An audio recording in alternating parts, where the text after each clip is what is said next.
To stop your Galaxy Buds Live from reading your alarm aloud on Samsung Galaxy S24 Ultra, you have to disable read notification aloud for the alarm in the Galaxy Buds Live setting.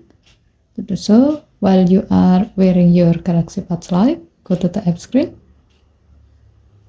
Find the wearable app. To find the app quickly, tap the search bar at the top of the screen. Type the app name and then tap the app to open it. If this app doesn't display your Galaxy Buds Live, tap the three horizontal line icon and then select your Galaxy Buds Live. Tap earbud setting, tap read notification aloud, and then tap the blue on off switch next to alarm until the switch turns gray to turn it off.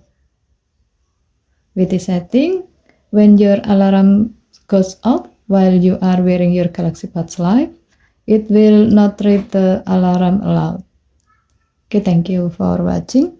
Please help to like and subscribe. Have a nice day.